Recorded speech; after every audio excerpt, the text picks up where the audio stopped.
A very good afternoon to everyone. You are all welcome to the world's first 10-day digital live international conference on the issues of community, agenda, and news. That is ICANN 3, and the hashtag for this conference is Conference for Change. This is the last technical session of the conference, and it is based on the issues of community, issues of national identity, citizenship, statelessness, and CAA. ICANN is being hosted by the most promising media institute of India, that is DME Media School of Delhi Metropolitan Education in Noida, and it is affiliated to Guru Gobind Singh Indraprasth University, New Delhi. The magnitude of the conference is such that it is being organized in collaboration with Deakin University, Melbourne, Australia. We are also thankful to our knowledge partner, that is Admas University, Kolkata, KR Mangalam University, Gurugram, Haryana, Public Relations Society of India, that is PRSI, Delhi chapter, and our media partner, that is the Policy Times. We are also thankful to them. Now, to tell you more about ICANN 3, this is the third edition of ICANN. We have a total of 29 sessions in this ICANN 3, including 14 technical sessions, 3 panel discussions, 3 plenary sessions, 3 master classes, and 2 special sessions. For all the informations related to ICANN 3, please follow and like our ICANN 3 social media, Facebook and Instagram pages. All the sessions of ICANN 3 are available on Facebook and ICANN 3 playlist of YouTube DME TV channel. Also, ICANN 3 is on LinkedIn, wherein there are like more than 400 connections, including all the researchers, dean, academicians, VCs, and the scholars from universities of different colleges in India and abroad. ICANN 3 is also having a web page that is dme.ac.in/media school/ICANN. You can get all the relevant informations from there. Now, to tell you more about ICANN 3 book, it gives me immense pleasure to announce that we have received a 203 number of abstracts. It is a very overwhelming number, and 141 papers have been published in 6 books, 5 in English and 1 in Hindi. As many as 174 authors have contributed in these books. All these books are available on Amazon, and links are available in chat box. Now, I request my colleague, Mr. Ritvik Ghosh, to kindly play the video of the book launch. Over to you, Ritvik, sir.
Now I am inviting Aditya Jain, a second year DME Media School student and coordinator for this session, to formally introduce the chairperson of the session, Dr. Rajiv Kumar Panda. Over to you, Aditya. The first requisite of good citizen in this republic of ours is that he shall be able and willing to pull his own weight. A very good afternoon to all dignitaries, delegates, and students. I, Aditya Jain, will be your host for this session. Today, we all are gathered here for the third edition of ICANN, which has been organized with an objective to highlight issues of community agenda and news.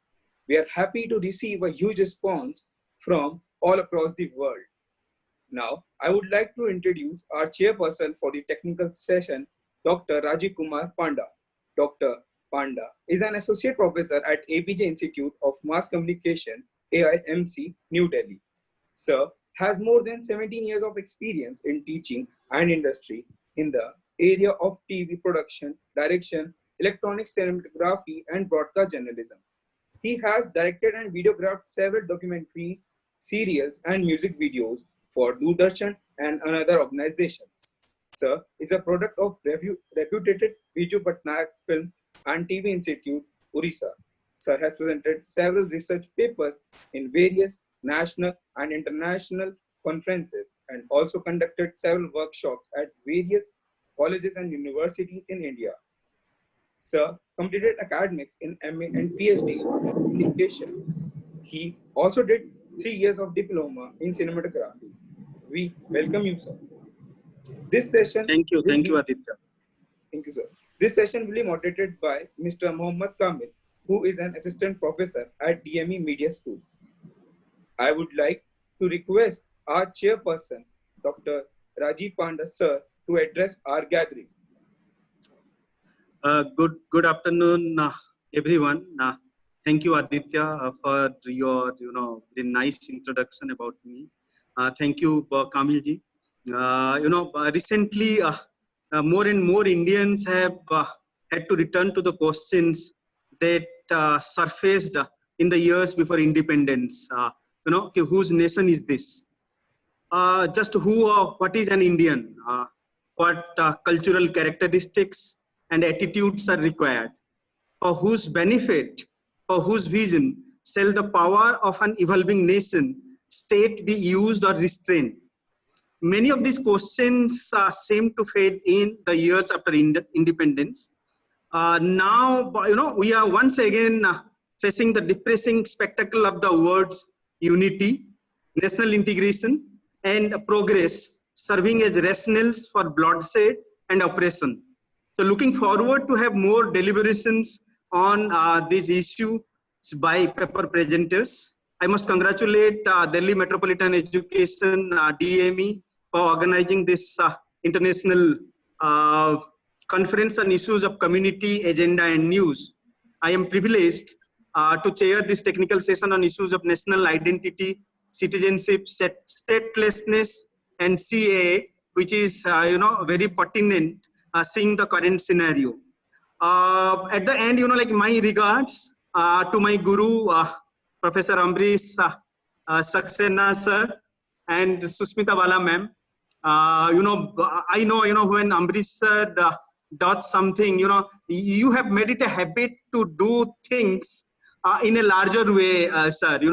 I started my teaching career when you were the director with BIPS, and I owe, whatever I am today, I owe it to you both Ambrish sir and Bala ma'am.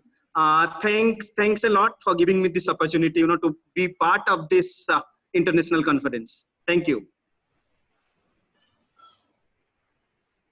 Now, I would thank you, sir, for your kind words. Now, I would like to request Professor Dr. Ambrish Saxena, Dean DME Media School, to say a few words. Thank you, Aditya. Thank you, Rajiv Panda. Thank you, everybody who is there present in this session. Today is the last but one day. I mean, as far as technical sessions are concerned, this is the last day because we had planned 14 sessions and this is the 14th session. Since morning, we were in a different zone. There were 2 sessions since morning, one panel discussion and one technical session. The panel discussion was on OTT and the content created on the OTT, their consumption and all, which was really a very fruitful session in the sense there were 5 panelists and everybody was an expert in his or her domain within the spectrum of cinema and entertainment. And then thereafter, the 13th technical session was on basically cinema. We were in the zone of the entertainment and there's a lot of good things happen. Obviously, cinema entertains, it attracts the people. So we were comfortable in doing that. But now in this session, this is a comparatively more serious in nature, wherein we will be discussing the issues of the identity. Identity in terms of national identity, because wherever we live, we live in the nation state. The whole concept which was introduced in 20th century, particularly after the Second World War, and the way the countries which were in subjugation in Asia, Africa, and other continents, they started getting themselves liberated from the yoke of the imperialism. But then everybody followed the Western model of nation state. We all are nation, whether in we talk about the Indian subcontinent, whether India or Pakistan or Bangladesh. So when when these nations are created, then obviously boundaries are created, armies are deployed, and then restrictions are imposed on the movement of the people. Despite the fact that till 1947 in India, particularly Indian subcontinent, we say we were one nation. Then the British got us divided into two, and then another division happened in Pakistan because of the misdeeds of the government there, and then another nation was created on the horizon of the world, that is Bangladesh. So, but then migration has been a serious problem, not only in Indian subcontinent, it has been a major problem in many other parts of the world. And if there is no peace, migration you cannot stop. I am not talking about migration within the country, but then migration from cross country, one country to another. So if there is no peace, no tranquility in the world, then if there are wars, if there are conflicts, the kind of things which are happening in the West Asia, whether we talk about Iraq or whether we talk about Syria, and almost every country is affected. And in such a case, the kind of war that the world has witnessed in Syria, that is really, really horrifying. So in such a case, migration is bound to happen. I think most of you would remember the way migration happened from Syria to most of the European countries. And a lot of people died on the course of their journey from their native country to another. And if one is leaving his or her country under some adverse circumstances, then obviously the whole culture is left behind, the land is left behind, all assets and properties are left behind, you are landing in a different country. Now, nobody knows in such a situation what kind of treatment will be given in that country. I can talk about in Europe, the case of the Germany, which welcomed the Syrian migrants, but there are certain countries which close doors for Syrians. So, but then there are problems wherever these people are landing. If we talk about Germany in the case of Syria, if people are reaching there, then the attitude of the government there matters. So in this case, the attitude of the German government was really very positive. But then what about the people where you are landing? The Germans are there and the Syrians are there. So what kind of reaction will be there? So these are the issues related to migration, and then the people who have migrated in this way, which is their own country, whether Syria or Germany. Like in the Indian case, if somebody would have migrated from Bangladesh to India, now after 20 years or 30 years, which country will be that person will treat as his or her country, whether Bangladesh from where he or she would have migrated to India, or India. And what kind of treatment should be given to such people? These are very, very complex issues, difficult issues, if not tackled properly. The same has been happening in India since the time there is a new government came to power. The policies changed, everything got changed, and then the whole NRC happened in Assam, and then there are risks involved, and this kind of exercise will be repeated in the entire country. And then this Citizenship Amendment Act came in December 2019. So, and then after this act came, a lot of opposition happened to that. The whole Shine Bagh movement happened, and there were demonstrations, processions all over the country. And till the time this corona struck, the country was in the grip of anti-CAA protests. And these are the issues which are not confined to any country. The protests were happening in India, but then somewhere the Bangladesh was also involved into this. And within the country, different religious groups and communities were involved. So since this whole conference is on issues of community agenda and news, so any such issue which is involving the community becomes important for us in this conference as far as academic deliberations are concerned. So initially we got many papers related to these areas, but then those were very few in number. And when we could not organize the conference in March and we had to postpone it to further, and finally now we are holding this conference in June. So during this April and May, I talked to certain scholars, persuaded them to write more on these issues.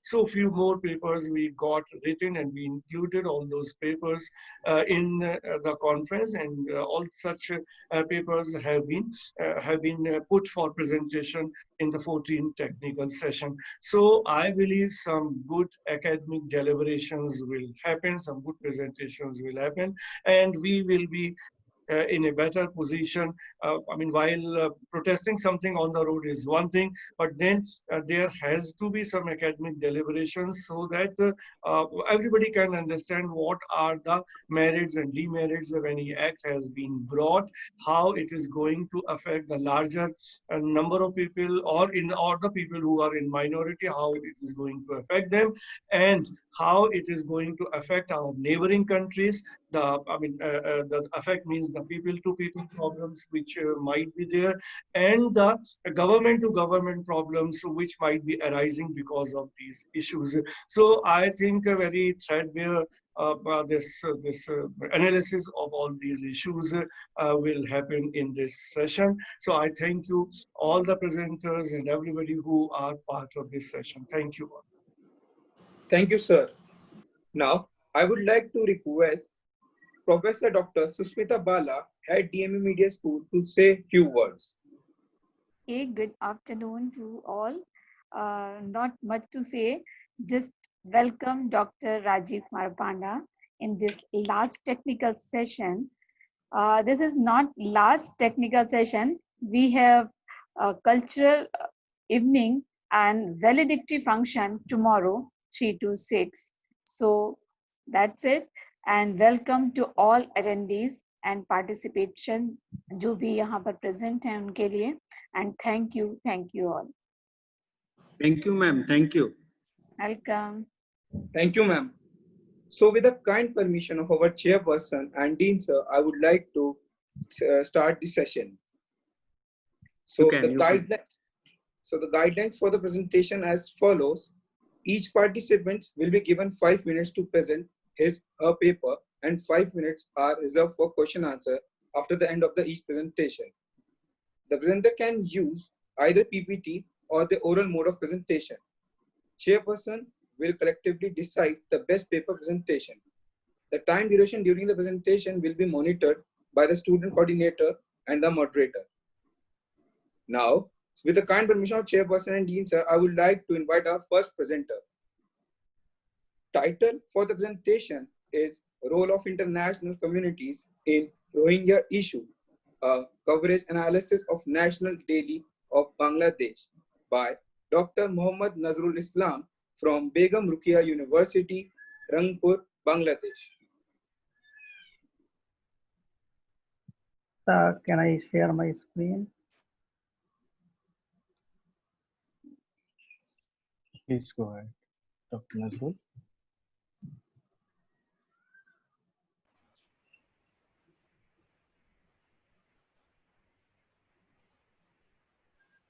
Is it my screen is on the screen? Yes, sorry, no, it's not yet. It is not visible. Is it available? No, Now it's not visible.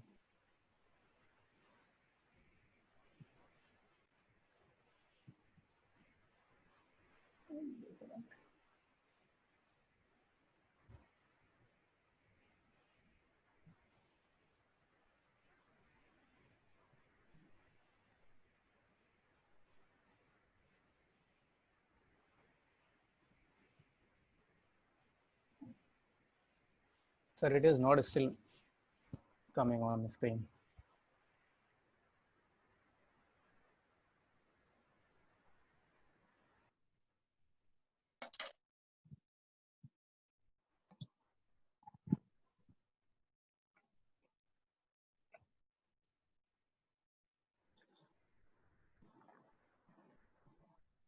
So I think there is a problem.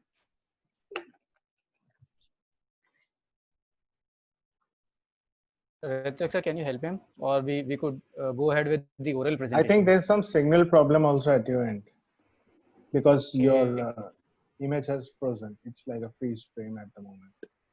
Rajiv sir, can we go ahead with the oral presentation? There's some connection issue. I think he is Sir. lost. I cannot show my slide, but I want to present in orally. Yeah, please do. Can you turn off your Can I camera? present it orally? Can you turn off your camera and again switch it back on?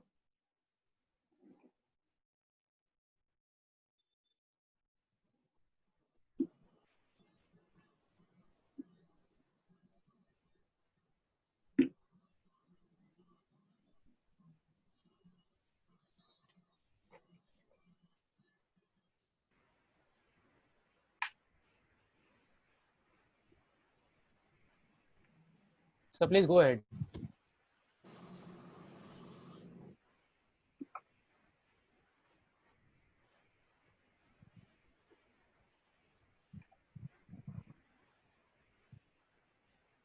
Dr. Nazrul, are you logging in from another system also? Dr. Nazrul, can you hear?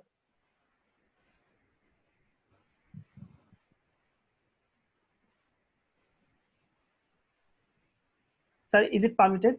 Yes, sir. Yes, sir. Please go ahead. Please. Okay, thank you, sir. Thank you. So I am Dr. Mohammad Nazrul Islam, an associate professor of Begum Rokeya University, Rangpur, Bangladesh. The title of my research was Role of International Communities in Rohingya Issue, a coverage analysis of a national daily of Bangladesh. In Bangladesh, from the 2017, it was facing a refugee crisis originated from Myanmar, and most of the people from Myanmar they were coming to Bangladesh because of some of the escape torture against the people. So it was accused by the Rohingya people that we are tortured, we are killed, we are raped, and our house is torching. So we are thrown out from our own country, and we have to leave from our country. So for it was first of all, it was introduced in 1982 when when the Myanmar authority they didn't recognize the Rohingya people as their citizens. So at the very beginning, when they refused the citizenship, the people of the Rohingya they are facing a huge crisis such as the fundamental needs like the especially the education, especially the family planning procedure, and some other fundamental needs they were violated from their country. So when the Rohingya people came into Bangladesh, the Bangladesh people saw that there is a huge problems behind them, and there are a number of child they have no education, and their religious thinking is also backdated. So because of that procedure, Bangladesh facing a huge crisis for that region. And so far, the Bangladeshi authority they try to repatriate them to their own country, but some of the problem occurred, but some of the problem newly arise. For that reason, the community, the Rohingya community, they did not want to go back to their country. But in that moment, about 1 million people they come into Bangladesh. So in this situation, the role of the mass media they played a very vital role in Bangladesh, so that the international community can play to repatriate the citizen of the Rohingya. So in my research, I want to analyze the newspaper coverage to identify the role of the international communities, so that I can identify how can we minimize the problem between Bangladesh and the Myanmar. So indeed, in this research, I did it quantitative way of research, and I analyzed the content of the newspaper.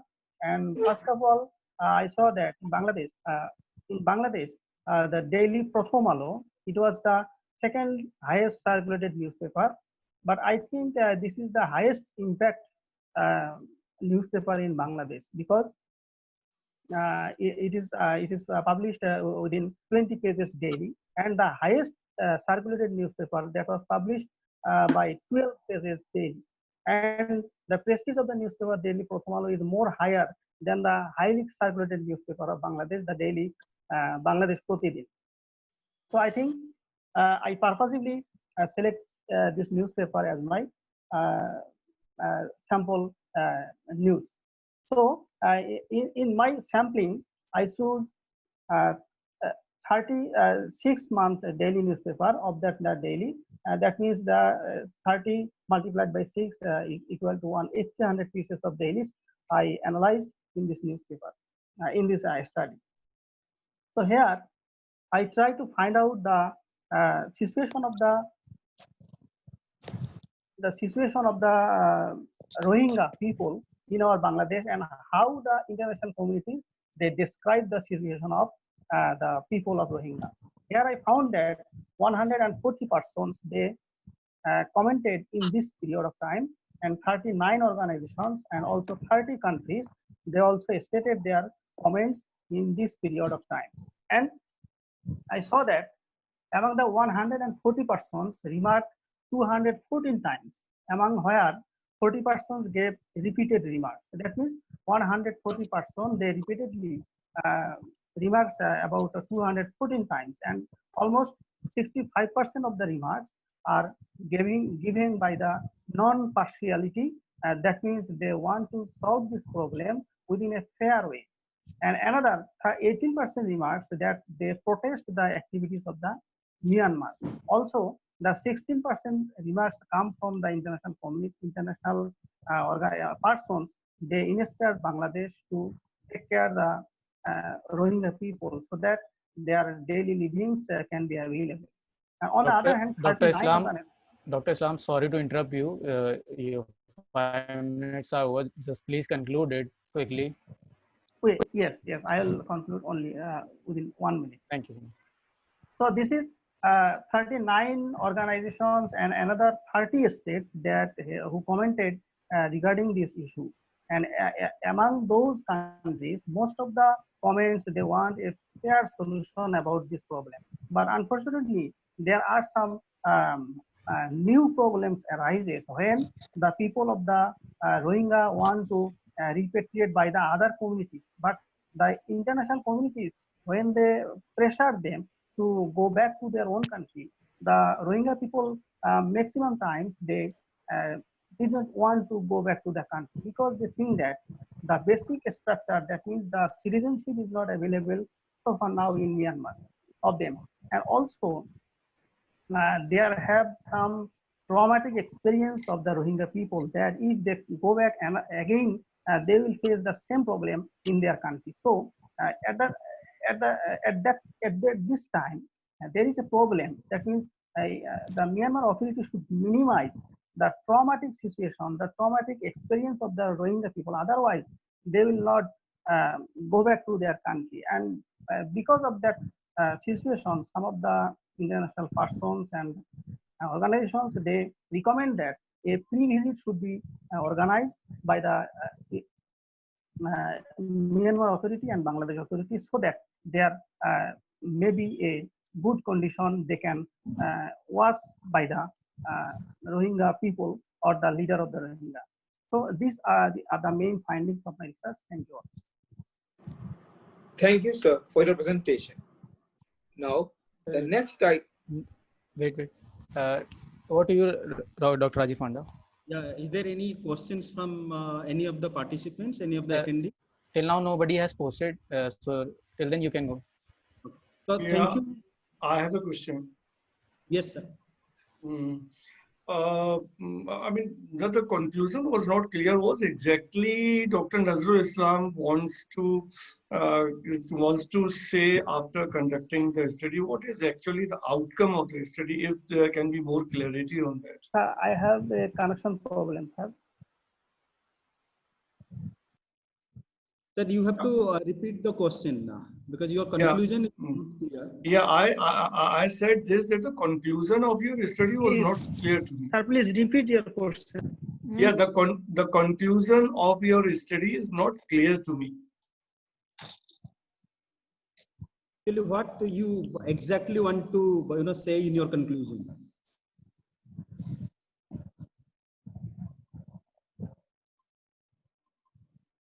I think you asked me whether the conclusion you want to draw by this research.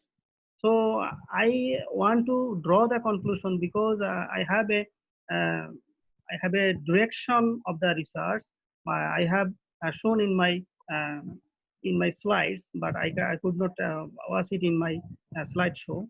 There, the direction is maximum international authority. They need to have analyzed this issue in a fair position. Otherwise, if the Rohingya people uh, only tell about their sufferings, on the other hand, the Myanmar authority, they told that maximum times the Rohingya people, they some of them are armed and they violated their internal law and order situation. So this situation compelled to thrown out the Rohingya people. So these are the international communities feeling that you need to have a fair analysis of this situation. Otherwise, the problem will not be solved. Okay. Thank you. Thank you, Dr. Muhammad Nazrul Islam, for your nice presentation. I have one observation. Like from your paper, I have seen your paper. Number one, you have written the rationale of your study towards the end, before the conclusion. Number one. So why you have done that? Like your rationale of study just before the conclusion. Number one. Number two, my question is, like you have done because we are in 2020. You have done the research of like first 6 months of 2017. So how do you think your research in 2017 like Jan to June will address the issues of Rohingyas, because we are right now in 2020. Yes, sir. Sir, the problem, the historical problem, because it was originated in the August 2017 when the Annan Commission report was submitted in Myanmar authority, and it was led by Kofi Annan. When the Annan Commission report was submitted in Myanmar government, and the government, within the government, the army authority, they crack down the Rohingya people. In these days, in which days the Annan Commission report was submitted. So at that time, the issue was highly discussed in the mass media, and now it is time after time it is calmed down. So I think that this period was very much important for us to identify the opinion of the international communities. Otherwise, if we find out this international opinion by this time, this is not possible to find out in newspaper, because it is some of the after the years it is out of the discussion. So I think this period was very vital to discuss about the international feelings about this issue. Thank you. Thank you. Sir, as we don't have any question in the chat box, we can go ahead with Kriti Singh has asked a question. Akash We have just Sinha. received a question. Sorry, Akash Sinha. How the Bangladesh government is helping Rohingyas in the time of pandemic? Al Jazeera covered this issue that in their refugee camp, they even do not have proper source of water. What is your comment on this, Dr. Islam? Yeah, there is a huge crisis in the Myanmar Rohingya refugee camps, because we know maximum Rohingya camps were set up in the hilly area, and there were no electricity facility, there were no other water facility and other sanitation facility. It was not available in that time. But after a while, Bangladesh authority, with the help of the international authorities, they try to set up the daily necessity, daily special daily sanitation system, their food system, their electricity system. It was newly Bangladesh authority try to set up. But you know that Bangladesh is not a highly developed country, so they cannot invest a huge money on the Rohingya people. And some of the international communities, some of the international organizations, they help the Rohingya people so that Bangladesh authority can set up these types of facilities. And it is now shifting towards a new zone, that is a new shoreland of Bangladesh, and they are now shifted in that place. And Bangladesh also build up some full furnished building, tin shed building for the Rohingya community to have a good sanitation and some other facilities in that Rohingya camps. Any issue? No, Aditya, go ahead. Okay, sir. Next title for the presentation is Forced Eviction, Integration or Assimilation of Culture by Ms. Vedavarshini T from Sri Shankarlal Sundribai Shasan Jain College for Women, Chennai, Tamil Nadu.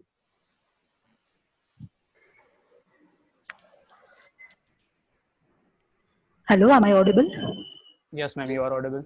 Yeah, can I share my screen? Yes, please go ahead.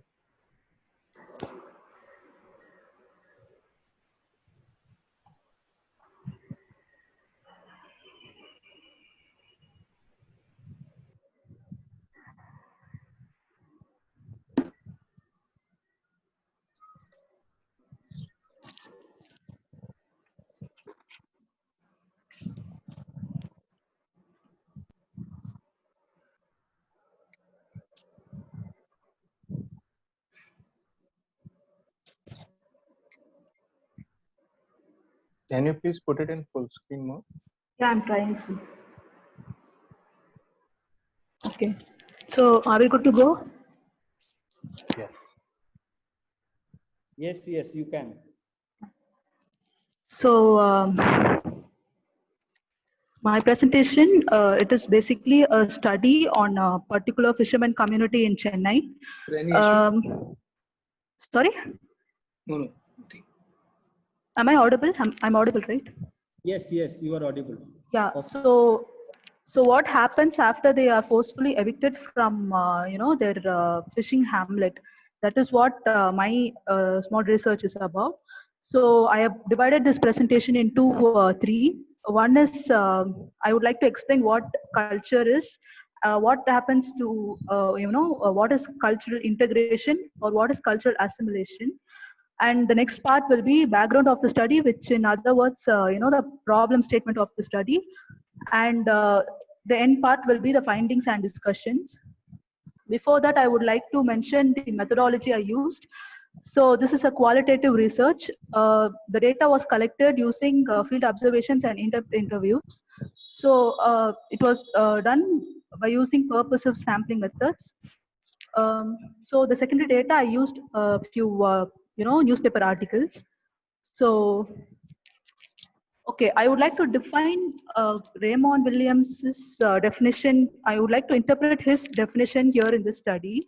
So what, according to Raymond Williams, is culture? It is, I mean, like a culture is a whole way of living. That is what he says. Culture is very ordinary, according to him. That is, culture is ordinary is actually the title of an essay written by him. So for him, even the art, he considers it as literature or art only if it has references to the common people. So culture here is a very progressive phenomena. I think everyone would agree with me. Indian culture is still, it is still existing because we have come a long way. We have seen a lot of invasions. We have adopted and we have updated accordingly. That is why we are still here. So, and again, this cultural change is a very slow process. It is almost invisible. And what happens if a culture does not, adapt, or it doesn't go with the flow? It actually dies a natural death when it doesn't. When it does not travel through the time. So coming to assimilation and integration, so what cultural integration actually let's say we have two different cultures, and the traits of the two different cultures is put together, and it forms a third type of a culture. So, for example, there is culture A, there is culture B. Together, it forms culture AB. Okay, that is cultural integration. When it comes to cultural assimilation, there is cultural A, there is cultural B. It becomes either AA or BB, whichever culture is dominant. It washes away the other less dominant culture. That is cultural assimilation. So let's quickly go to the background of my study. So there is this fishing hamlet. It is more of urban slum situated in along the Marina Beach in Chennai. If you have visited Chennai, you would know, and you have also would have heard about Marina Beach. It is one of the most hotspot tourist places in Chennai. And alongside there is this urban slum. It houses more than 1,000 families, and everyone, like if not everyone, at least most of them will be the fishermen community. And they already have issues like they do live there for a very long time, but unfortunately they don't really have any documentation stating that the land belongs to them. And again, on another side, there is a rise in sea level. So again, apart from these two issues, they have development issues from development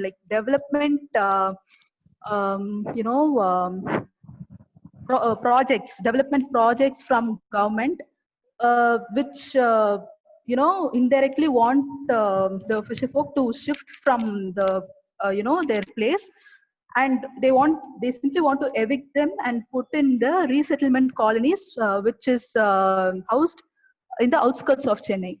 So that is the major issue here. So what happens if fisherman community is just replaced or is shifted to somewhere where there is no sea, there is no scope of fishing? So not just men being the fishermen or men going and into sea and fishing, even the women, they depend on fishing for their livelihood. There is a traditional market in this place. I'm mentioning a traditional market because it is there for a very long time, over 50 years of period. So legally, that market is supposed to be a traditional market, since it is there for a very long time, for almost 50 years. So I would like to show a picture. So the green painted slum boat and the pink ones behind it. This is the aerial view of Nochi Kuppam. So this picture was taken from the lighthouse. Ma'am, please come to conclusion. Yes. I'm coming my way, sir. Your findings and conclusion. So findings and conclusion. I'm on my way. So there is you can see this fishing hamlet here, and the market is also visible from here, and the boats are parked and everything. So let's assume the fishermen are shifted to the resettlement colonies. So there are already a set of the marginalized community of Chennai, or the slum dwellers of Chennai, who have been made to reside in this outskirts. And over like 20 years, they have they are already there, but without proper shelter and without proper employment, and they don't even have proper schools, and which in turn increase the number of school dropouts. And apart from all this, they also face this issue of being the othered. In other words, the discrimination just because they are from a particular place. So please. Yeah. So this is about the first settlement. And what happens if the fisher folk is again made to do the same? Obviously, they don't have a sea to live there. To continue with their occupation. And the whole landscape itself is shifting, right? So there won't be any fishing occupation, or they don't have so ultimately it leads to, I mean, there are few IT companies in that area, but again they won't hire these people because of the criminal history or and things like that. You know, they need to have a proper conduct certificate from the policemen, and with clearance that they don't have any criminal history. And so okay, so what happens here is another a new type of culture emerges, which is like you know, the consumption of drugs is increased. Obviously, the school students are now dropouts, so they don't have any proper guidance. So, given the unemployment and rejection they all face, they are into drug dealing and alcohol and other mischievous behavior. So, to conclude, you know, the first settlement, it was said in a report that 1.25 lakh population, they have been turned into criminals. Like, they have no other choice, but they have turned into criminals. So everything is because of this beautification as a part of this beautification project. So when the slum dwellers have to go through all this, the same will happen to the fishermen also, because the slum dwellers, at least they have the similar they at least know some they at least are a craftsman. They know there are carpenters, there are painters, there are plumbers. But for in fishermen, to fishermen, they know only fishing, they know nothing I mean, like any other stuff. So obviously they'll be misguided, they'll be you know, the whole community will be ruined, and there won't be any even integration will be a failure, or the assimilation will be a failure. Thank you.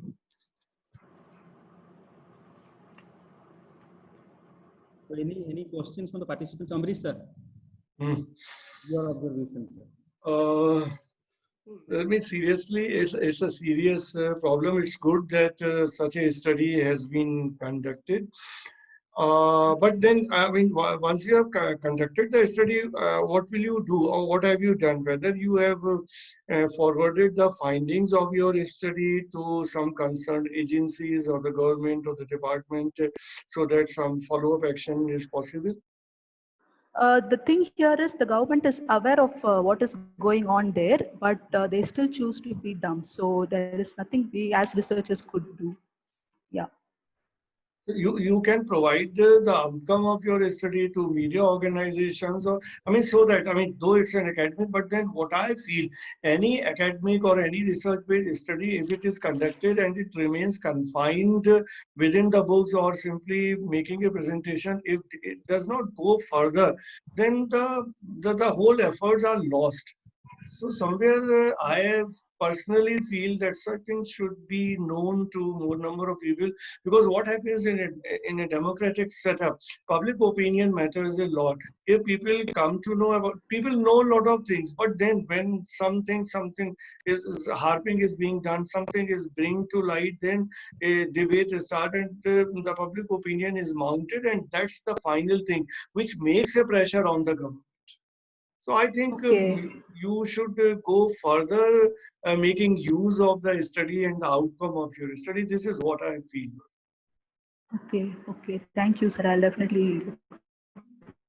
Veda, you know, like I have one question. You know, I am having a paper. So while going through your paper, what I found, don't know, though you know. Yes, sir. In your PPT. Sir, I can't hear you. Yeah, in your PPT, you have mentioned about the research methodologies and all, but I couldn't find your methodologies in your final paper that you have submitted. Number one. Number two. Okay. Yeah. Okay. Number two, you have written, you know, like in the introduction that, you know, like you will do in-depth, you know, like in-depth interviews of, you know, like Fishermen Welfare Society, legal expertise, and other, you know, like people. So just wanted to know what was your sample size, you know, like for your in-depth interviews. So how many interviews you conducted? So I'll answer the first question. So I have mentioned, but I didn't give a lot of space for my methodology part in the paper. And yeah, sample size is I did interview few fishermen also, and few the fisher women who are an active part of that market. That will be like around 4 to 5 people, 4 to 5 female. And here in the the whole study paper itself, the whole data itself is based on the data provided by the there is one lawyer who represents this fishermen. There is a few societies or fishermen associations. So there are like different like numerous number of associations for each fishing hamlet. They have a representative. I was not able to interview every one of them, but a handful of them. It was around like 5 people, 5 representatives who represented 5 fishing hamlets. So yeah, that will be it. And how many newspaper articles you followed? Because you have written, like in your secondary data, to It was follow. like I think it was around 2 to 3 newspaper article alone. They have mentioned the various crimes and violences taking place in these resettlement colonies. And one report, there was a report with in I think in News Minute. It was from that report I got that numbers also. 1.25 lakhs of people are actually indulging in crimes because of no proper guidance and unemployment and stuff. Okay. Yeah. Thank you very much, Veda. Thank you, sir. Any other questions? Still no questions. Akriti, Tanisha ma'am has asked. I've just received a question. Your findings and conclusions seems to be essentially a focus on secondary literature. Can you please distinguish between the findings from your primary and secondary literature? Okay. So in my primary data, it was collected from the first-hand data was collected from the fishermen themselves and the associations head and everyone. And for secondary literature, actually, I was not able to visit the resettlement colonies. I was able to, I had access only for this fishermen settlement alone. So I used these newspaper articles as a part of, just to I wanted what is happening. I wanted to know what is happening in the resettlement colonies. So for that, I have used newspaper articles.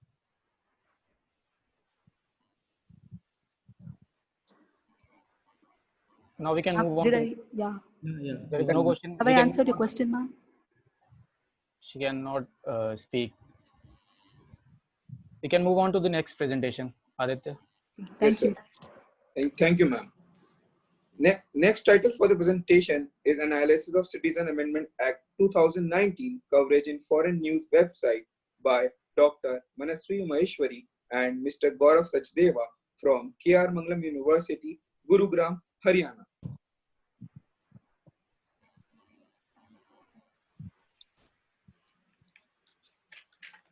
The paper will be presented by Gaurav. Can you please give him the rights to share the screen?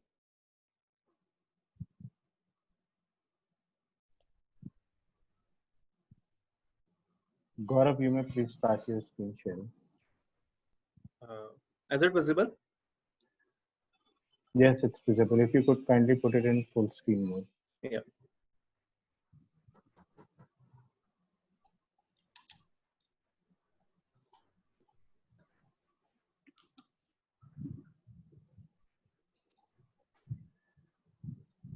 May I start?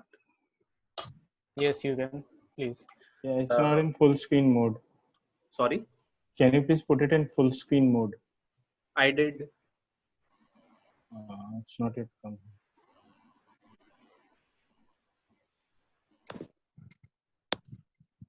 Is it now? No, it's you're pressing from the beginning. You have to press full screen. Slideshow. If you could click slideshow. Yeah, I did. Yeah.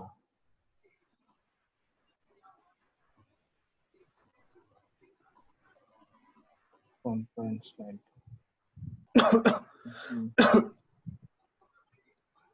Can I? Can you press F5? Sorry, no. Yeah, that's also not working.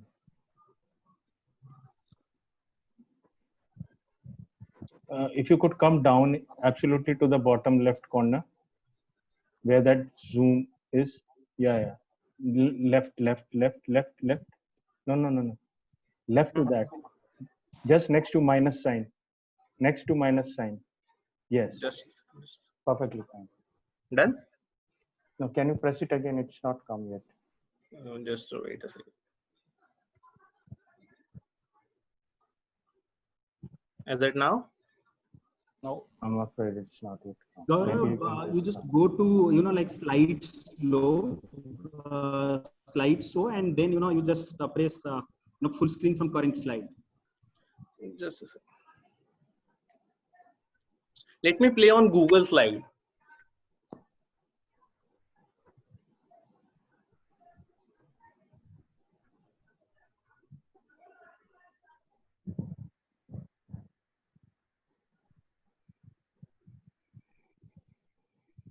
I think you can carry on like this one. Since run. Is it okay?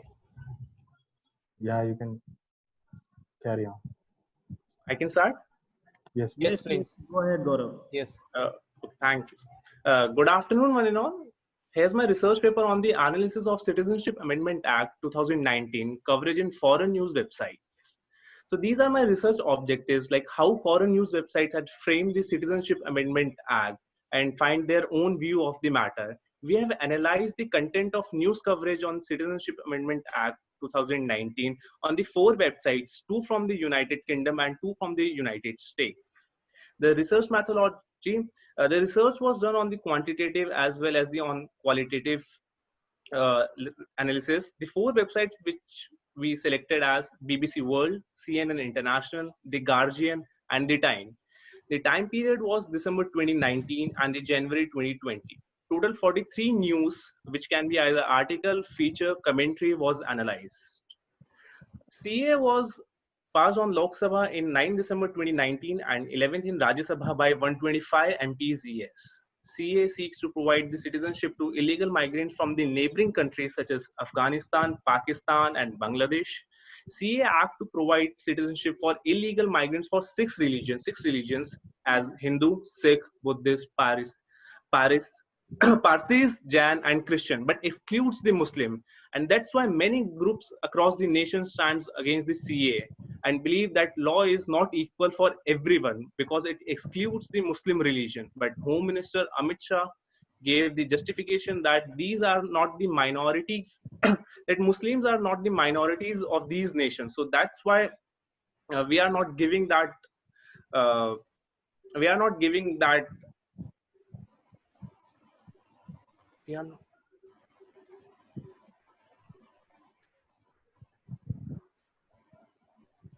Sorry. It is still on the first page only. Sorry? It is still on the first page, the title page only. I'm on title page. Yes.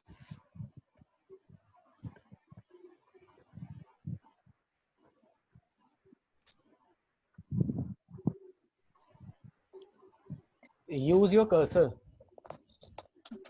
It is still on the title page. Oh shit.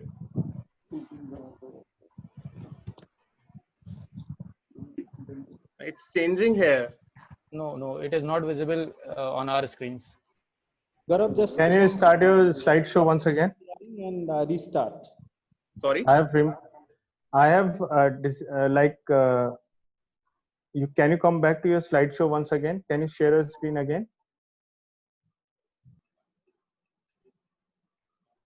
Is it visible? Yes. Yes, perfectly fine. Now? Yes. Yes? Okay. So I'll continue from here, right? Yes. So we had reviewed many articles from New York Times, Guardians, etc. But while reviewing, we got an article from Deccan Herald, which states that while foreign media is covering protests in our country, how some of Indian origin-based websites covered that how foreign media is highlighting the CA issue. The content analysis of 4 news websites, as I mentioned before, BBC World, CNN International, The Guardian, Time, of 2 months. But the important aspect is his treatment of the research paper. We have analyzed it on the total words of the article, published date of the article, the headlines, the subheadlines, and the important aspect that following of the words, just like Citizen Amendment Act, how many times it was used in the article, or bill was used in the article, anti-Muslim protest, minority, illegal migrants, how many times these words were used in that article, quotes and statements, just like if any statement by prime minister or any statement by home minister or by any of ruling party, again statement given by them, we have included that total number of images used in the articles, videos used. And the another important aspect was treatment of the story. We have done the treatment of the story on the 3 bases: general news, features, and commentary. In general news, we have emphasized the recent event, just like if the news was done on the inverted pyramid style, or it had used the 5W and 1H, then it is general story. Or if it is feature, then it is more reflective tone, generally longer than the general news. And if it is feature, then it includes the more series of facts comparatively to general stories. And if any editor or any newspaper wants to view their point, then we have make a point of commentary and criticism, which includes the editorial part. One of the another point which we took in the parameters are tone. The tone of the story, whether it was positive, negative, or neutral. If a story headline states that controversial bill announced by the Hindu nationalist prime minister, then it means that story automatically goes in the negative tone. Or if a story, if anyone puts the if any news website puts the headline that any political party comes in a favor of CA, then it automatically says that this is a positive tone for the news. So content analysis is this, that CNN International had covered 11 news stories, in which 11 was negative. 11 was negative, and there are total 10 images used, and videos, features, news, commentary. That's how I analyzed the news websites. Time, The Guardian, BBC News. So the result was this: CNN news reports directly attacks prime minister, just like quoting the headlines like Hindu nationalist prime minister, or the controversial citizenship bill, anti-Muslim bill was passed. So CNN attacks ruling party more, but the Time magazine, they reviewed more in analytical. They had covered only 4 stories in 2 months. In 2 months, they have covered only 4 stories, but they are more in reflective tone and more analysis basis. They had covered all the Assam case, just like the issue of NRC. They had covered. They had covered the Jamia attack. They had covered CM of CM of Uttar Pradesh, Yogi Adityanath, Hindu nationalist religion. They had covered that also. The Guardian news website, they had covered more in depth. सबसे ज्यादा words जो use हुए हैं किसी भी newspaper में, वो guardian के द्वारा हुए हैं. गार्जियन न्यूज़पेपर ने डायरेक्ट अटैक किया है रूलिंग पार्टी के ऊपर, प्राइम मिनिस्टर नरेंद्र मोदी के ऊपर. They had put the headline that Guardian view on Modi citizenship law dangerous for all, inverted comma. So ऐसे editorials Guardian ने अपनी वेबसाइट पे पब्लिश किए हैं.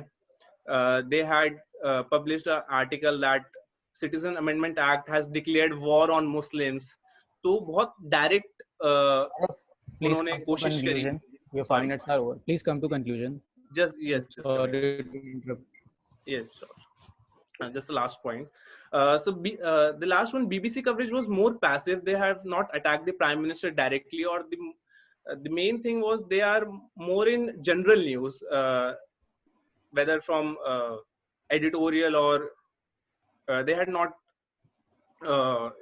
included features or editorials. They are more in general news. So the conclusion was that all the websites which we took, BBC, Guardian, Time, and the Guardian, they have critically reviewed the law. And the important aspect is that most of the news were in negative tone. And there are also the write-ups from the historians like Ramchandra Guha, opposition's leaders from like Shashi Tharoor. Some of the news websites also included these. So thank you so much. Any queries, any questions? So Any questions from the attendees? So till now, no questions. You can start with yours. No, but I think Mohit Kumar Bats. I've just received this question. Gaurav, there is a question from Mohit Kishore Vats. He is an assistant professor at DME Media School. He's asking, what are your views on the coverage given to CAA by foreign media? Actually, वो बहुत ज़्यादा straightforward है. Not like our Indian media. They put questions on ruling party. They ask questions on any political leader. Hesitate नहीं करते हैं वो किसी भी चीज को सामने लाने के लिए. So the major difference I got from that foreign media और Indian media, जहाँ तक की बात आती है CAA पे, उन्होंने directly questions पूछे हैं कि क्यों ये लॉ लाया गया, जबकि इकोनॉमिक रिफॉर्म हमारे देश में लाने की ज्यादा जरूरत है इस टाइम पे, उसके बजाय सिटीजनशिप लॉ लाके क्या दर्शाना चाहती है party. So that's how they covered the CAA. There is another question from Akriti Dhaneja. She is asking you to please highlight the rationale of selecting these three particular news websites, especially in context with the international news websites of the neighboring countries. हाँ, तो जो major aspect था choose करने का newspapers, सबसे पहले तो उनकी उनकी व्यूअरशिप. इन जो चार हमने 2 यूके और 2 यूएस की जो वेबसाइट्स उठाई हैं, सबसे बड़ी उनकी जो व्यूअरशिप हमने देखी थी, हमने रिसर्च पेपर्स इस पे पढ़े थे कि किनकी व्यूअरशिप ज्यादा है, तो उस हिसाब से हमने ये 4 वेबसाइट्स को उठाया. There is another question from Manasvi Yogi ma'am. She is asking, what are you trying to prove by their coverage? Either it is negative or positive, or what are the benefits of this? Totally, it is negative. Like just Time magazine had covered 4 editorials, we can say. So 4 are negatives. The Guardian had covered 14 news stories. 14 were negative.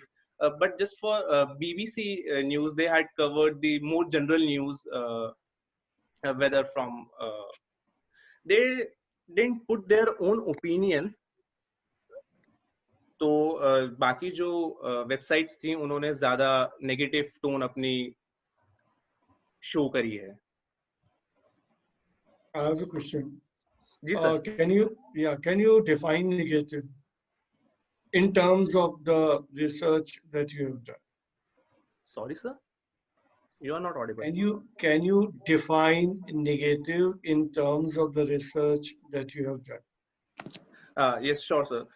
Some of like in BBC news. No. I'm asking you to define negative.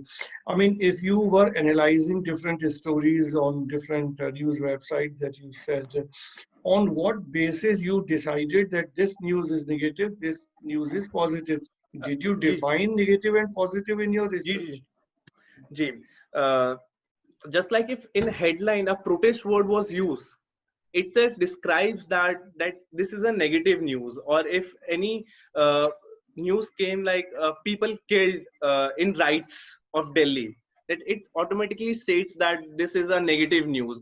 or if any political party comes in a favor of CAA, that describes the positive aspect of that news.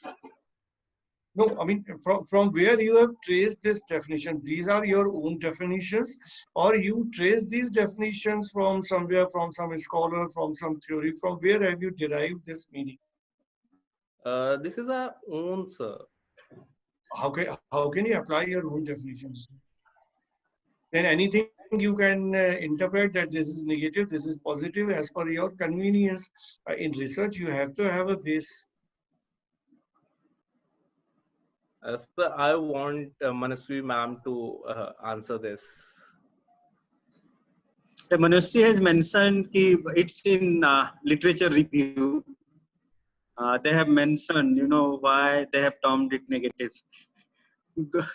Gaurav, Manasvi, yes, Can I come in? Hello, sir. yes, Sir, about positive, negative, and neutral, there are a lot of literatures and a lot of scholars which have given a news. These are the tones. When we talk about the tone of the news, there are three things they define. When they say positive, negative, or neutral, that means when you're talking positive, you're trying to whatever is the topic, you're trying to glorify it, or you're trying to take sides when you're talking about that. Okay, this is something which is in favor of it, or it is going to benefit the society. So that is considered positive in a news story, and this is all based on the literature. And when you say negative, you try to criticize that this particular act will make things worse for the society. It is not good for the it's not healthy, it's not good for the constitution or maybe the citizens. Then it is considered negative. And when you say the neutral, it is about giving both the angles in the story and letting it to the audience, to the readers, to decide what which side to take. So whenever we talk about tone of a news story, we talk about these three things, and based on that, we defined that if any write-up is taking sides in terms of it is saying that okay, this is good for the country, then we have given it a positive tone. Otherwise, it is negative and neutral. Thank you. There is one observation in the form of question that Manasvi ma'am had already answered, but I'm not taking this observation. We have one more question from Mr. Pramod Kumar Pandey. He's saying there is a widespread opinion regarding CAA among the supporters of CAA that critics jumped the gun before even trying to deliberate and understand the reason and rationale behind introduction of CAA. Do you agree or disagree with it, and why? I just want to answer Akriti ma'am's question also. I think she asked that why we chose Western and not the ones which were not the neighboring. This was a particular reason that, of course, we wanted to compare.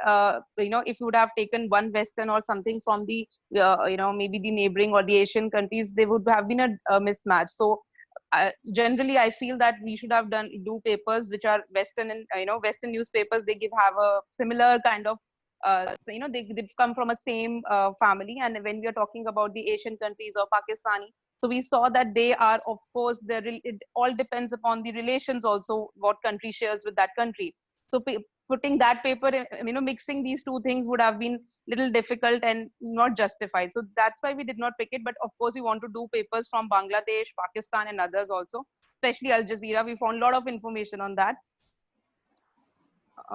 Yeah, so that was one reason. So Kamil sir, what was the question? Can I just promote sir's question? Yes, ma'am. There is a widespread opinion regarding CAA among the supporters of CAA that critics jumped the gun before even trying to deliberate and understand the reasons behind that, and the introduction of CAA. Do you agree or disagree with it, and why? Okay, he wants me to answer, or he wants Gaurav to answer, because this is not related to our paper. He hasn't mentioned. We just want a comment on it. A comment. Yeah, I think if you see media coverage, that looks like that. If you see media coverage, it says, because again, there are different opinions in the society and there are different people who have, varied opinions. So yeah, that is there if we talk about media, but yeah, personal opinion, there are a lot of other angles also involved. So I don't want to comment on that right now. Thank you so much, ma'am. Thank you, Gaurav. Like being a bachelor student, you have done a very good job under the mentorship of Manasvi. I must congratulate you that, even if, you presented it very well, but in your speech, like you, in the beginning, you said that, like comparative analysis, Indian newspaper and foreign newspaper. So why not a comparative analysis between, like Indian newspapers and like foreign newspapers. Why only like you did the analysis of like foreign newspapers? Sir, should I answer or you want Gaurav to answer? Gaurav, will you answer this? I think you have to unmute him. Yes, So ma'am.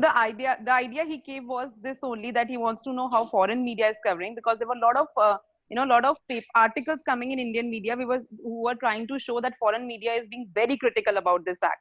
So just to from there the curiosity arose, and he was like, ma'am, I really want to know, is it happening? Then every time in the presentation in the class we have the discussion, foreign media is criticizing, foreign media is criticizing. So I told him that you should do a research about it. That is it true? Is it that true that foreign media is criticizing, or it is just that the Indian media is portraying it in that way? So the idea was to study the foreign websites only. The objective was that only. But yeah, of course, as you suggested, he could have done the comparative, but the idea objective was this only. The period of study was 2 months, December and January, 2019 December and 2020 January. There was this question. Thank you, Manasi. Thank you, Gaurav. We can move forward. Another presenter. Next title for the presentation is Studying Growth of Anti-CAA Movement in Shaheen Bagh by Mr. Hardik Dogra from DME Media School, Delhi Metropolitan Education, Noida, Delhi NCR. I am audible. Hello. Yes. Yes, you are. So screen sharing. Can you show the PPT slide? Is visible? Yeah, please put it in full screen mode. Yeah.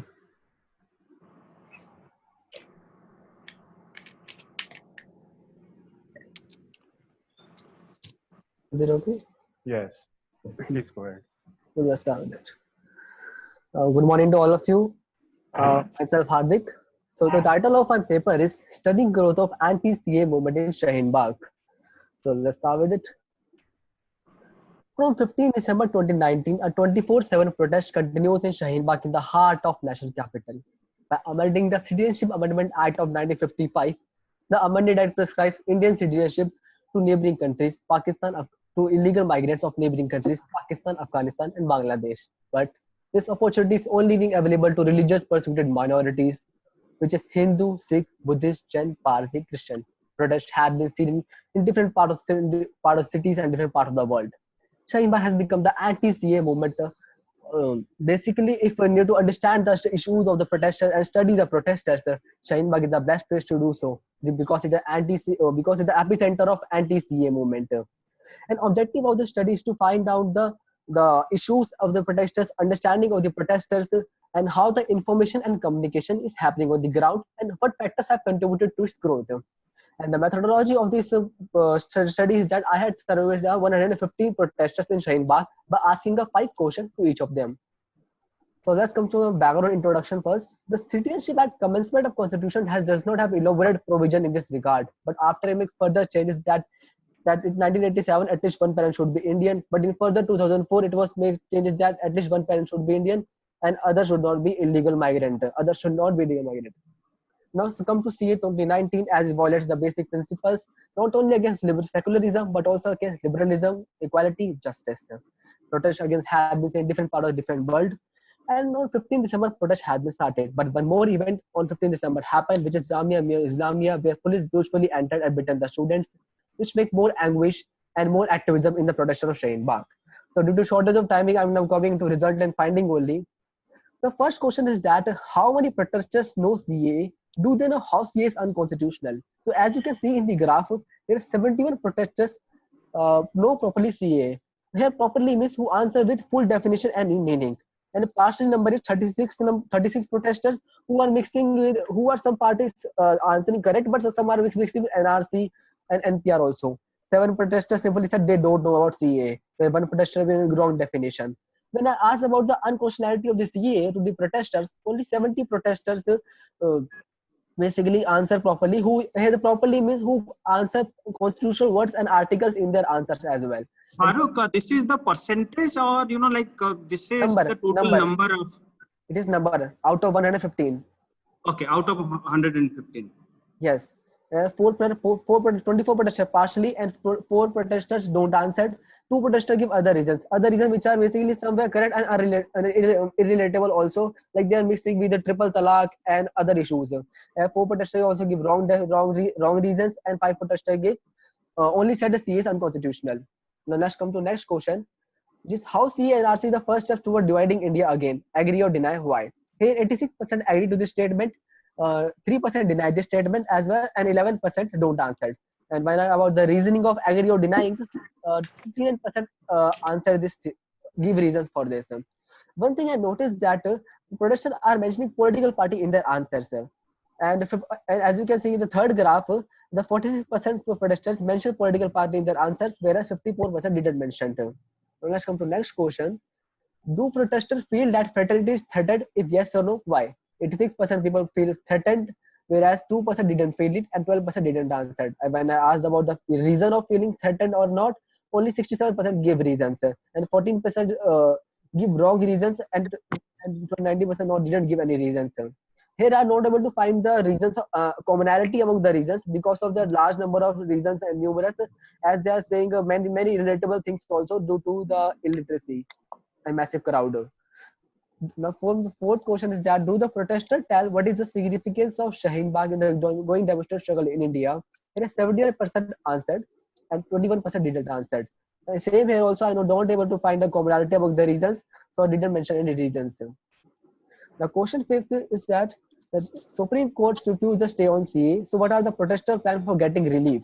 Here I able to find two commonality among the reasons, which is the protester answer by staying and keep struggling, which is number 58. And number 22 protesters answer by unite and more people, where 23 protesters other reasons and 13 protesters didn't give any reason. Now let's come to conclusion that the protest will not be end from their side, and one common opinion emerged that they want scrapping of this unconstitutional law. So let's come to some observation which are done during the study. Around 40% of protesters are educated. 65% of protesters of age 25 to 45 are jobless and mostly related to engineering field. Here I don't have any specific data for any engineering field, but yes, only few of them, most of them are answering. Only few people protesters have don't answer their professions. And I have divided according to my observation this protest into three phases. First phase is controversial protest statement. As we know, the protest had been seen in various parts of the cities and various parts of the world, and the large number of protesters come out by seeing each other, and the protesters have large number of Muslim population, and Muslim population have low literacy rate. And so how do they come to like big law like CAA? So any media person is starting of the protest, taking the interview of the protester answer illogical things, irrelatable, or not able to answer properly, and the video becoming viral, and this is controversial. And the second phase is the structured development session. Structured development session is the most important phase in the Shaheen Bagh, where legal department, media department, food department, washrooms had been made in the protest site of Shaheen Bagh. And sessions had been done during in the Shaheen Bagh. In a session, I mean, is very important that the session is mean not stage, but the cluster of the groups, like educated persons like students, Jamia Islamia students, researchers, scholars, journalists, even lawyers are teaching the protesters how to argue anyone, how to convince anyone that CA is unconstitutional, or how to answer journalists, or how to answer anyone, how to come more people, like these things. Third phase is that media forgets Shaheen Bagh. It is the third phase that the media only highlighting the news of Shaheen Bagh when there is hearing, when there is any hearing on Supreme Court. When there is hearing on Supreme Court. Thank you very much.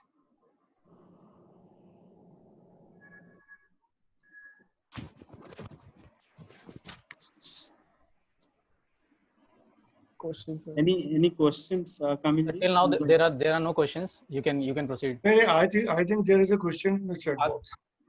Okay, sir, I am receiving it a little bit later. There is a question from a student of second year, Akash Sinha of DMA Media School. He's saying you mentioned in your presentation that the people were illiterate, but how at the same time they know that the CA is unconstitutional? Yes, these things I mentioned in the second observation. My observation that protesters are basically, as the sessions are very going on, and as I said that the researchers, scholars, journalists are teaching their protesters how to argue, how to answer anyone. I had done this protest on 8th week of protest, and it is the basically second phase only where protesters are now enough know to how to answer. That's why. Yes, protesters are highly motivated. Somebody has even asked the period of your study. No, sir, that was. That was one earlier one. Yes, Yeah, yes. 3 days. 3 days. You collected your data in 3 days time. Yes. On 3 different dates, I gone to Shaheen Bagh and asked the interview, taken the interview of protesters. So Farooq, you told ki, like 40%. Sir, his name is Mr. Hardik. Hardik. So yeah, before this ambient competition, I not able to change a name. Yeah. His name is Hardik Dogra. Hardik, yes. So Hardik, my question is, like in your presentation, you told that 40% are educated, but contrary to that, in your initial slides, you mentioned that almost more than 70% they knew properly, like what is CAA. Don't you think this is a bit contradictory? And what is your definition of like when you are saying that they are educated? So what are your parameters, to define, okay, 40% are educated and 60% are uneducated? Sir, yes, it is somewhere quite complicated because I take long interviews of the protesters. Like they are saying, because it is very difficult to take the bit of interview, and some are mentioning their professions, some are answering the profession, and some are like speaking like they are educated, and some are even teaching me also. And 70% is a 70 number. As I said, that people are now enough know about, as I studied during the second phase, now enough know about the CA constitutionality and the CA things, protesters. Hope So I get answer. You did it through a like structured questionnaire, or you randomly like asked and you recorded the responses of protesters?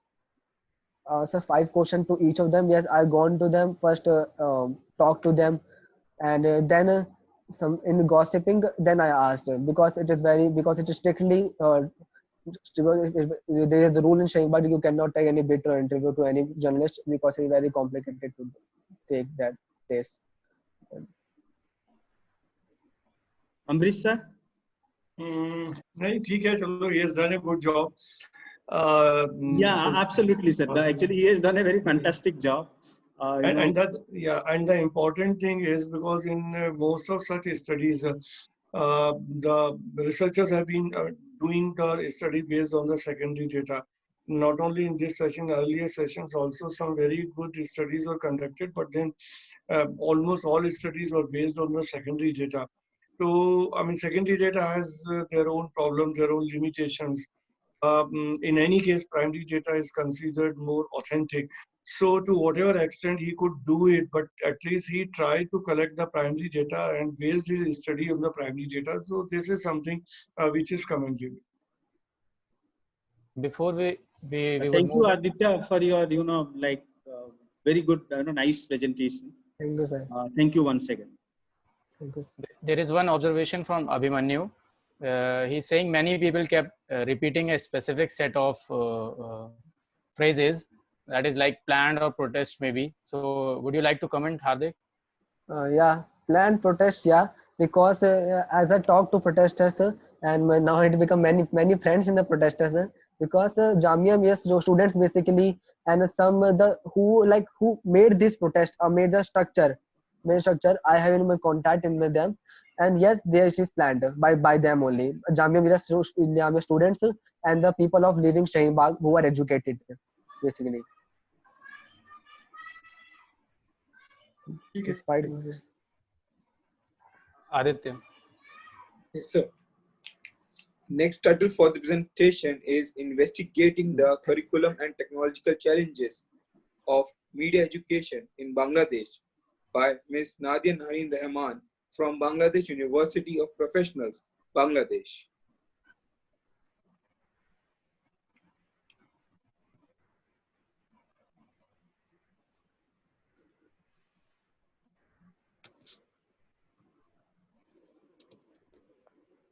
I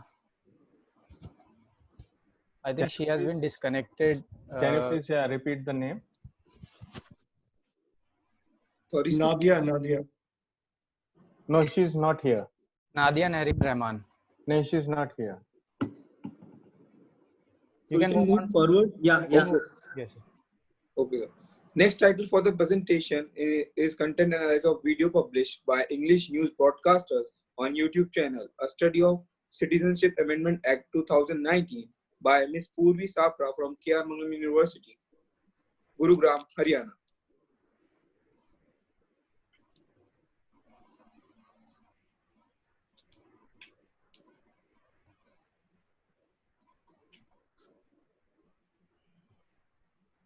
Ms. Purvi, would you like to share the screen presentation? Please enable the screen sharing.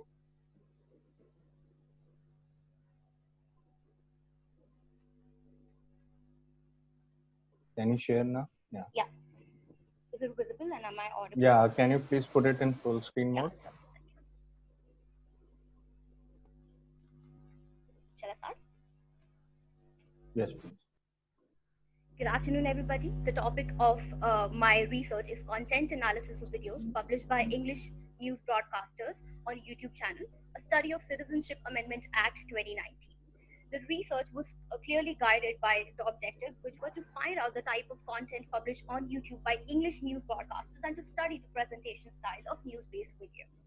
For the research methodology, the sampling was done in a very simplified and straightforward way, and a purposive sampling method was adopted.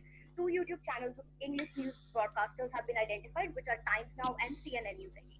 The unit of analysis was the highest viewed video of the day, and the researcher was expected to keep track of emerging news within the 24 hours and to save the identified news copy. Qualitative and quantitative analysis, content analysis has been done for the research, and these are the following parameters for the content analysis. In the qualitative analysis, profiling of guests, anchors, stand and point of view, deviation of topic and type of content material used for reference, viewpoint and tonal qualities of the anchor concluded point. The study was carried out from 11th of December when... Purvi, can you please speak a bit louder because you are not audible properly? Yeah, sure. The study was carried out from the 11th of December 2019 when the CAA was passed by the Parliament of India until 25th December 2019 where 872 politically news were drawn. The Amendment Act was also labelled as unconstitutional by the critics, and the major parties of opposition parties of India also launched their staunch resistance against the act, asserting that the amendment makes it unconstitutional and is also anti-Muslim, as it victimizes them and is only considered of the non-Muslims.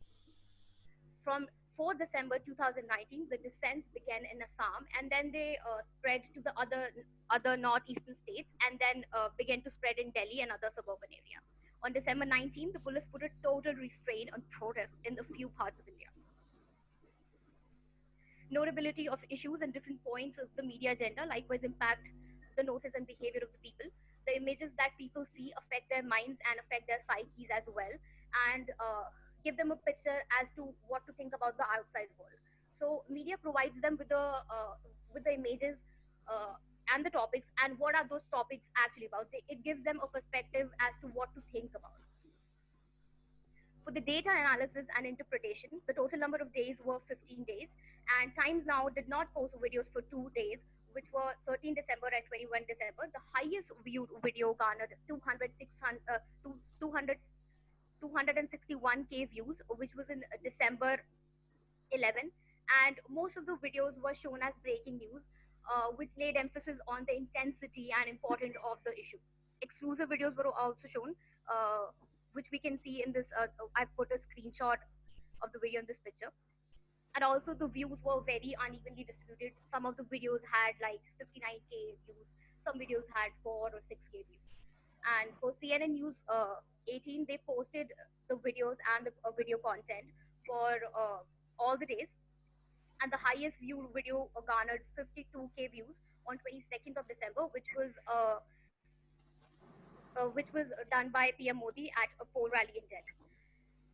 for the results and discussions, YouTube has its own advantages and it has always managed to gather attention of the masses by providing the visual stimulation and retention. But it also comes with its own shortcomings, as the information that is provided on YouTube can be changed or added or deleted at any given point of time. And also, its content is not definitive at all. It comes with liquid news and it's very much dynamic. To overcome the You know, like your final result and conclusion, please, because we are running out of time. yeah. To conclude the research, there was a lack of availability of archive news because there's no such particular way as of now, no particular protocol as to how to archive online news. So the news videos were picked and sorted from the playlist section. The channels were constantly posting content on a daily basis, but they were not in a systematic arrangement, and some of the videos were even abruptly cut and were very much were not consecutive as well. There was no special program or format that was followed for YouTube. And Times Now did not, as I said, Times Now did not post any videos related to CAA on December 13 and 21st of December. And in view of such a significant event, the media cannot afford to miss any day to deliver to deliver the information, which is very much crucial, and especially when the situations are only getting worse and intense. They did not stand righteously to shape public opinion and were somehow unsuccessful in providing them a perspective.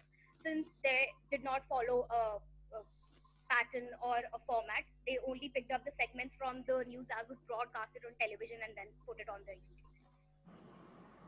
Thank you. Any questions for Purvi? So till now, no questions. Yeah, I have a question. What was the objective in conducting this study? Sir, to study the presentational style of the news-based videos, what is the presentation style that they followed and what is the format, and what was the kind of content that was published by the English news broadcasters on their YouTube channel. So the kind of things that you noticed during your study, whether this was pertaining to this particular issue of CAA coverage, or it was something which was for other reasons. Either the news channels might not be very particular about maintaining their website, or they are not paying due care to properly edit and post the website.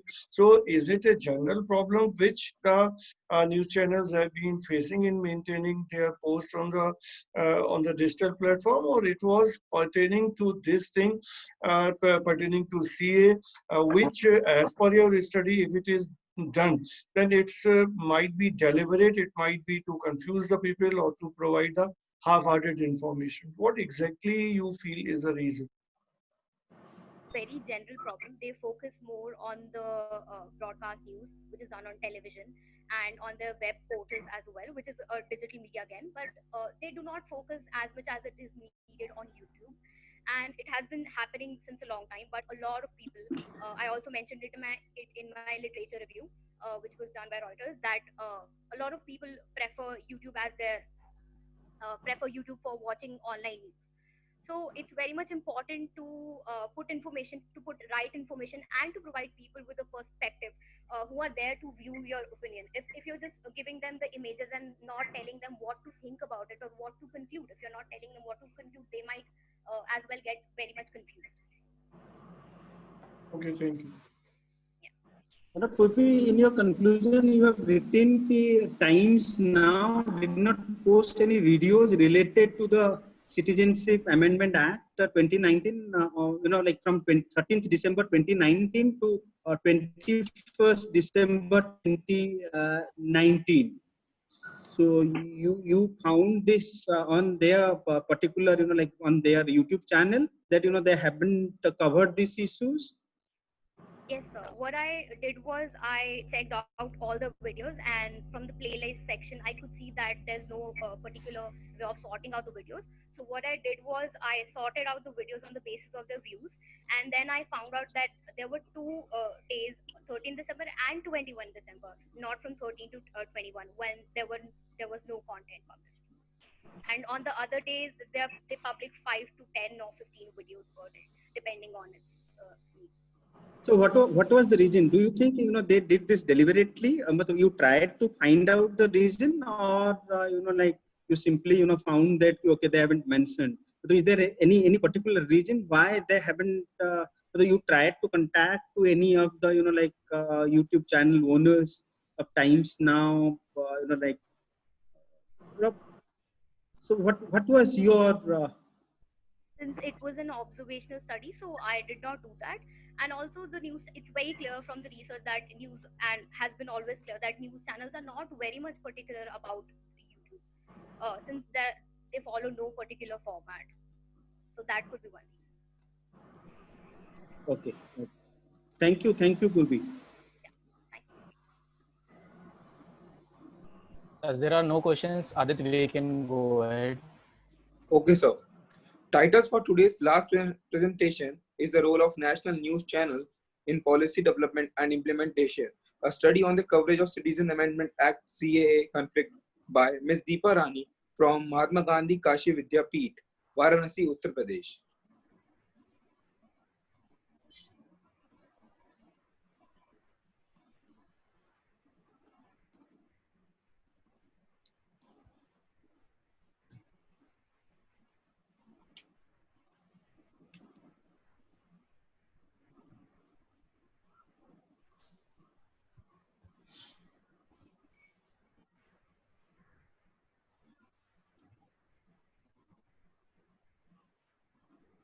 Am I audible? Hello? Yes, Yes, you're yes, audible. you're audible. Can you just lift your camera a little? Yes, little. Yeah. I know. So, would you want to share your screen? You have a I would PPT? like to share my PPT. Okay.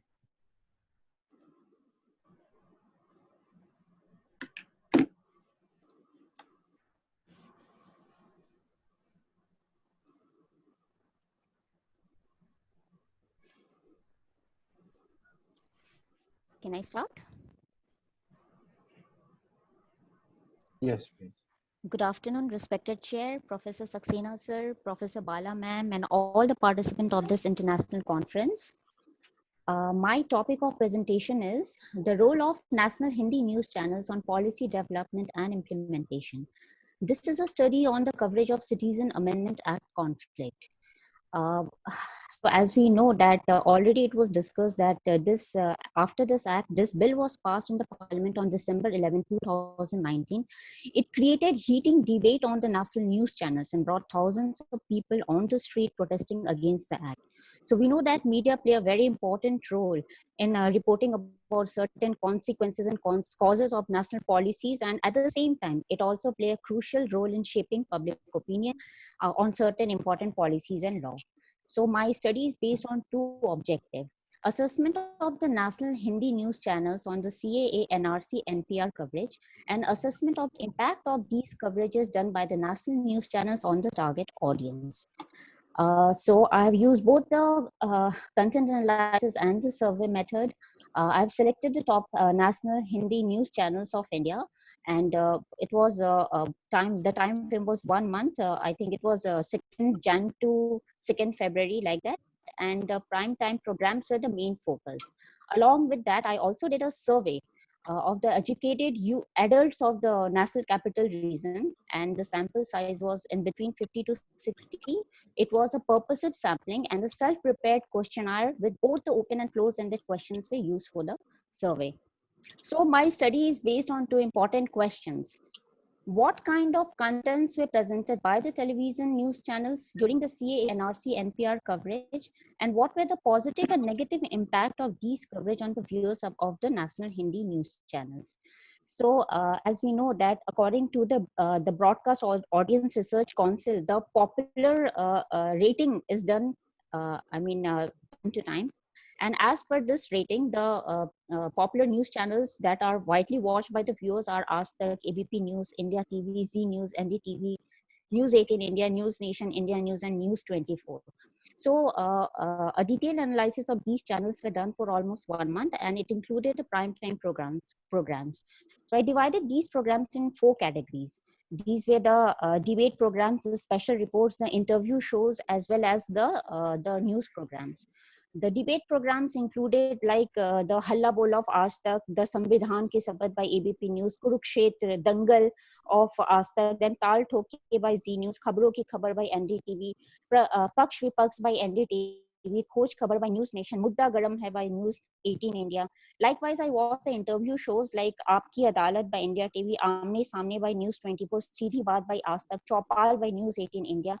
And they invited the guests like Arif Muhammad Khan, Honorable Governor of Kerala, and Sri Nitin Gadkari, the Minister of Road Transport and Highway of India.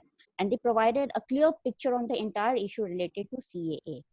Then these channels also provided special reports on these issues related to Citizen Amendment Act. And in the news programs like Khabardar by Aaj Tak, Desh Tak by Aaj Tak, Hakikat Kya Hai by India TV, Aaj Ki Baat by India TV, Daily News and Analysis by Z News, City Center by NDTV, Taza Hai Tez Hai by News Nation, they provided the information related to this issue.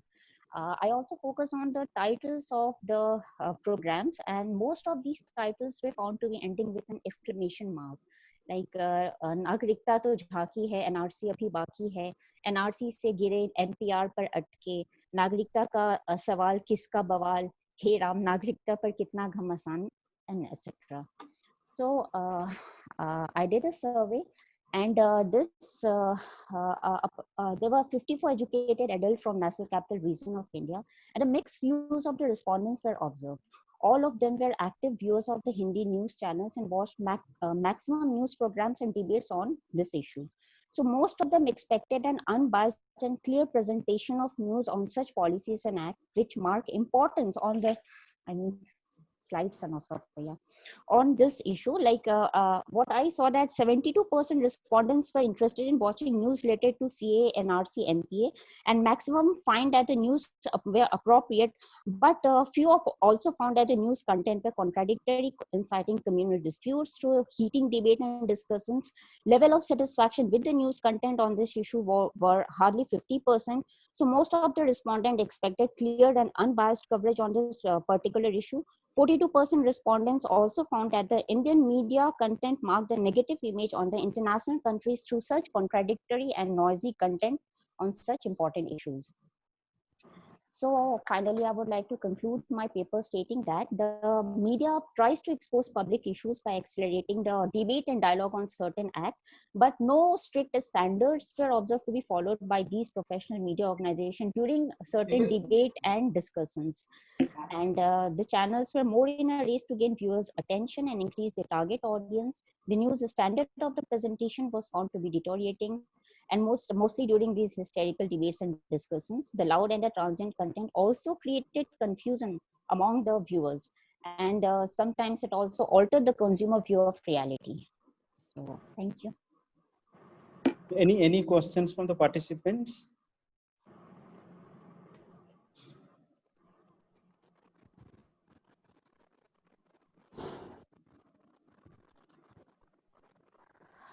There is one question. What do you mean by prime time?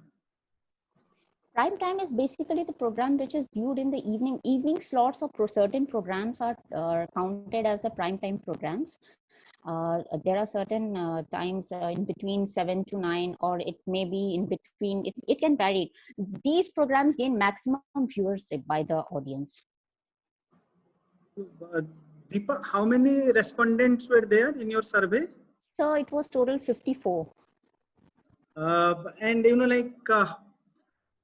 one of your questionnaire, you have written all the respondents were regular viewers of national Hindi news channels of India. That's just a coincidence, or No, sir. Sir, that was this was a purposive survey. So that was my first question. If you're watching this the Hindi news channels regularly, only then you are. And what was the answer. total universe? From how many? So that was approximately it extended above 60, 65, something like that. But all total, it was 54. The respondent who were able to respond properly on this particular issue. There is one question from LB Oja. how did you access these programs, the prime time programs? Yeah, it What is was the not. theoretical framework? Yeah, it was not possible to watch all the program in one time. So obviously, recording the programs, and some programs were also there on YouTube. So I was able to collect information through their websites and all. So likewise, I tried to cover all the important primetime programs. And how many news channels you selected? So as per the rating, it was, I tried to collect 8 to 9 news channels from top 8 to 9 news channels. 8 or 9? 9, I think, yes. It was 9. Okay. Amrish sir?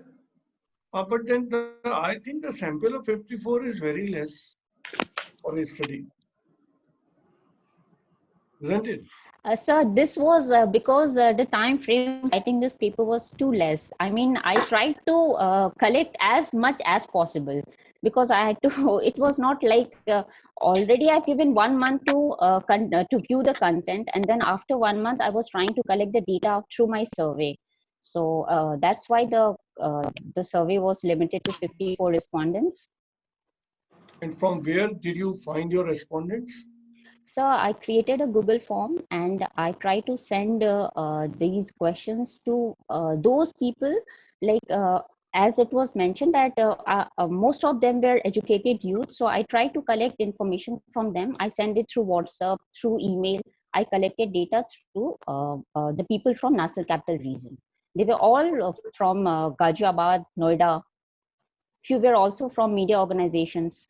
Yeah. Okay, thank you. Thank you, sir.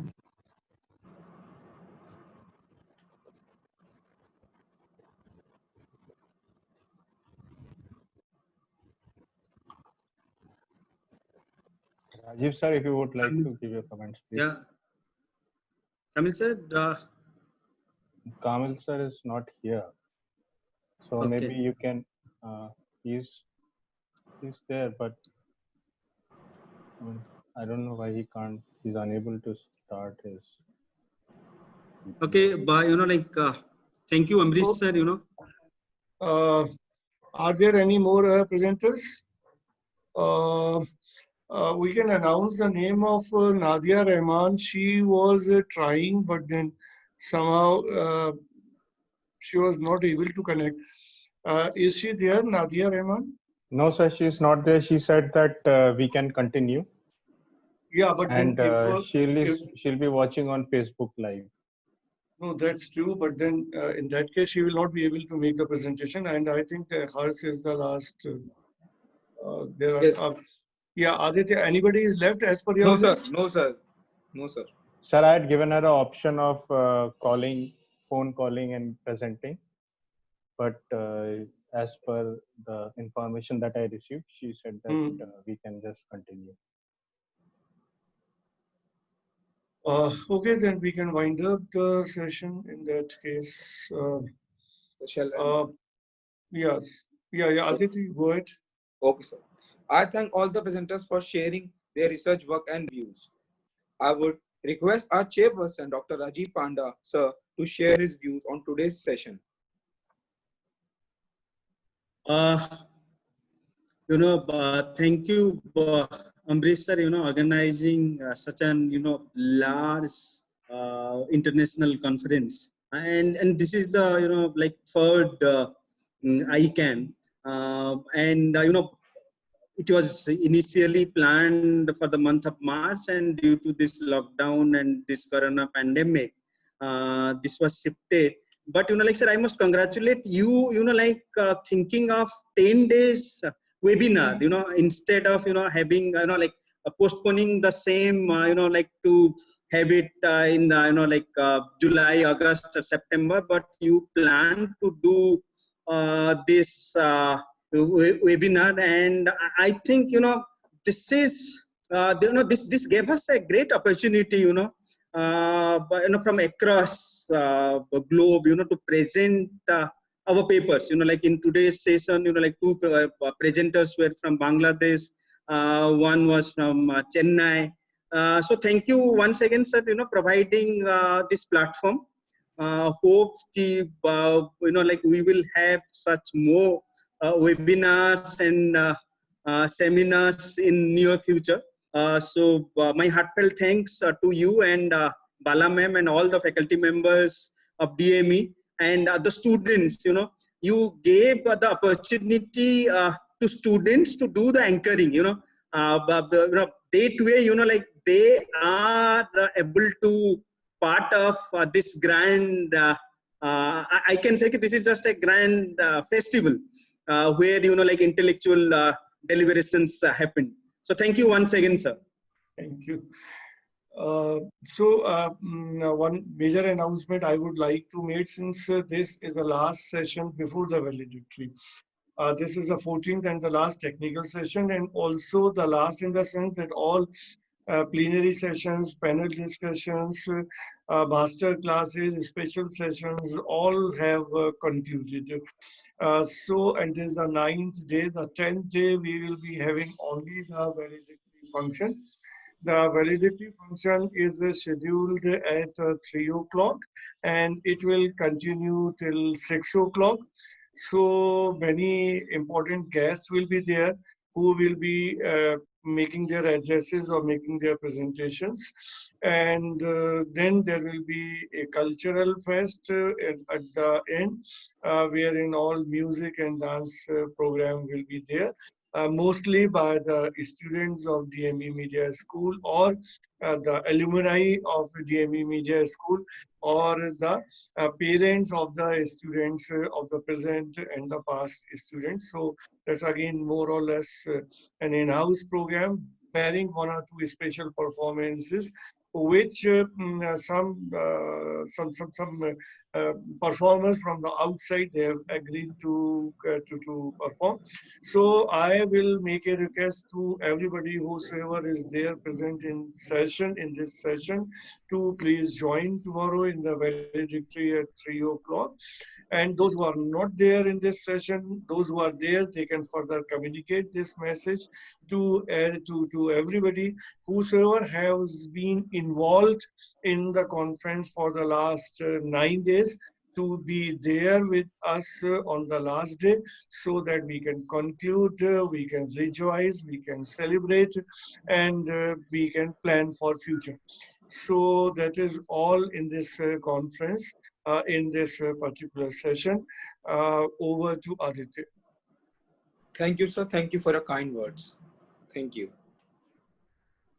So over to Ritik. Sir, I would request Bala ma'am to give her concluding remarks of the session.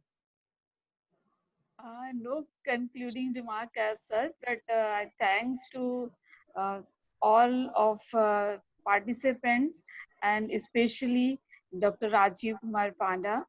And obviously all 9 days were very, very hard working for all. So attendees and all of us. But last day will be a celebrating day for valedictory and cultural program. So join tomorrow's program, and thanks to all of you.